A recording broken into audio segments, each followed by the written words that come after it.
Swami. I'm a doctor in Auto 1, and I'll be making you aware of something called kinetic chain.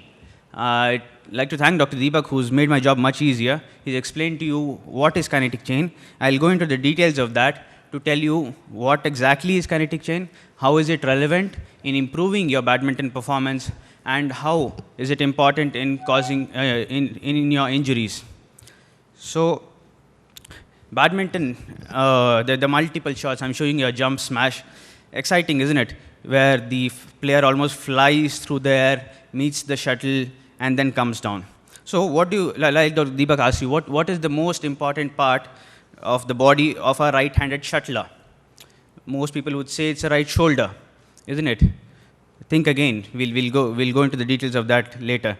As Dr. Deepak pointed out, kinetic chain. You've heard of kinetic energy in your school. Kinesis basically means movement. So energy, which is derived by movement, is kinetic energy, and kinetic chain is a concept upon which all the energy in the body is produced. It's a concept that we borrowed from engineering, and it applies to all hitting or throwing sports, be it a tennis player hitting the ball, be it a shuttler meeting the shuttlecock, or be it a cricketer hitting the cricket ball. Everything involves kinetic chain. So what is this kinetic chain? We are harping again and again about kinetic chain. What exactly is that? You have to understand that the body does not operate in isolated segments. It operates as one dynamic unit. So this transfer of force from the proximal larger portions to the distal portions is called the kinetic chain. Jargon again, proximal larger portions, what are they?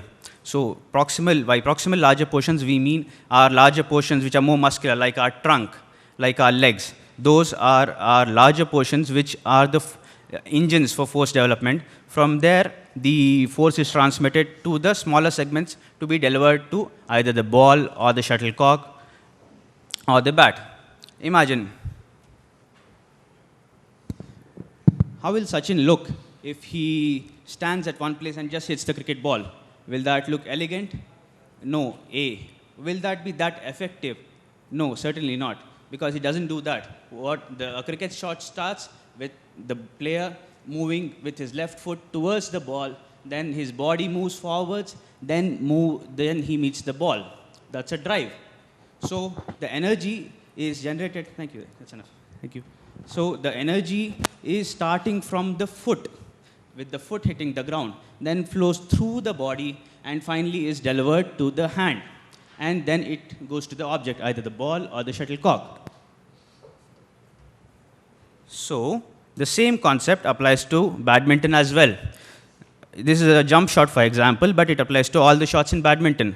So if you're taking a jump shot, you jump by pressing against the ground. So the energy is produced by the legs, and then it's transmitted to the trunk. You rotate outwards, so that holds further potential energy. Then you bring your trunk forwards, then the shoulder is brought forward by the trunk, and then is the hit. So why are we teaching you all this? Because legs and trunks are the segments which are engines for force development, and a stable proximal base is required for distal arm mobility. Fill in the blanks. This is a test for you. How well have you listened to Dr. Deepak's lecture? So the answer for this question is in Dr. Deepak's lecture. The shoulder only produces -% of kinetic energy in a badminton smash. Exactly. Thank you, Dr. Deepak, for giving that away. So a right-handed shuttler will produce only 13% of his energy from the right shoulder. So the rest of the 87% of the energy is produced by the limbs, by the trunks, by the other upper limb. That is also very important in aiming, providing balance. So probably the most important part of a shuttler's body are the trunk and the legs rather than his right shoulder. So why is this important? It's important because it is the source of all your badminton play. You have a very good kinetic chain, you'll be a much better player. You have a bad kinetic chain, you'll not be such a good player, and you'll be prone to injuries. So what do we need for kinetic chain? We'll require an optimized anatomy. What is anatomy? Anatomy is your bones and joints. You got to have normal, not necessarily strong. You got to have normal bones, you got to have normal joints, which most of our players have, unless you are badly injured. In case you're injured, maybe your bones and joints are a little affected, you will have a defective kinetic chain, which is rarely concerned with our normal players. You got to have optimized physiology. What do we mean by that? Your muscles should be flexible and they should have adequate strength so that they can produce the kinetic energy. And they should be appropriate optimized mechanics. That is, a shot is generated in a particular sequence. If the sequence is good, then the kinetic energy is properly transmitted to the effector organ, like the right hand in a shuttler. If you don't learn your basics right, then you'll not have proper mechanics. So all these are important for kinetic chain. As I said, generally we have good bones and joints. That's never a problem. It is the muscle flexibility and strength that we might lack, or we might not know that is so important, or we might not have learned our basics right. So how is kinetic chain important? It's important in health. It makes movement more energy efficient and more effective, and it improves your performance. So if you have thought before this talk, a guy with strong shoulders may hit a strong stroke in badminton. Not true. Think again. A guy might not have strong shoulders. If he has strong trunk and leg muscles, he might be a much better badminton player who has only strong shoulders.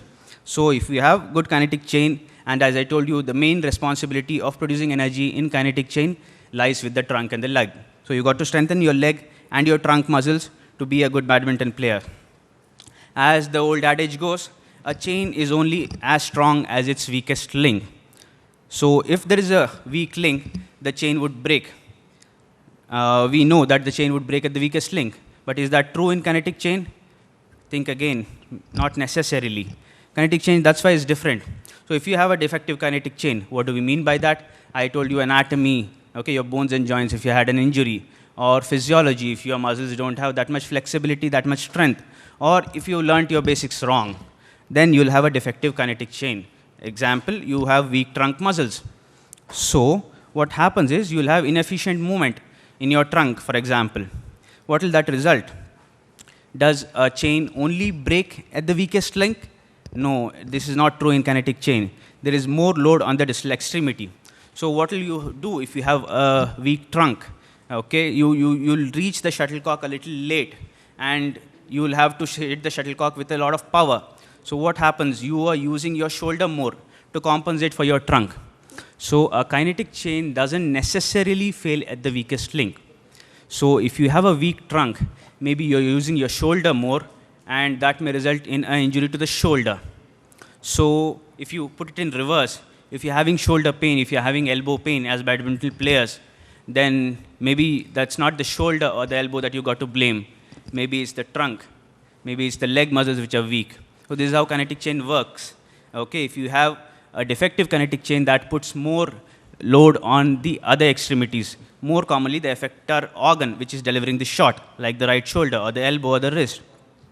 So a defective kinetic chain would result in decreased performance, A, and if it continues for some time, it will result in injuries to you. So the body overcompensates for the failing link. You still got to perform, even if your trunk is weak. So what do? You use your shoulder more. And that results in overuse and injury to the shoulder. And that results in decreased performance or injury. So that's about kinetic chain. If you take back 1 point from today, that will be in case you have pain in your weaker joints like the shoulder or the elbow, think again. Maybe it's your trunk or your leg that is weak. So this is kinetic chain for you. Okay, and I'll briefly introduce you to some exercises related to kinetic chain, some terms that you might not have heard. Some people might have heard this. There's something called open chain exercises and closed chain exercises. How many have heard of these terms? Open chain exercises, closed chain exercises? Before Dr. Deepak's talk, of course. Yeah, good. So there are basically two kinds of exercises that we prescribe. One is called the CKC or closed chain exercises, like the squats. And the other one is the open chain exercises. What are closed chain exercises?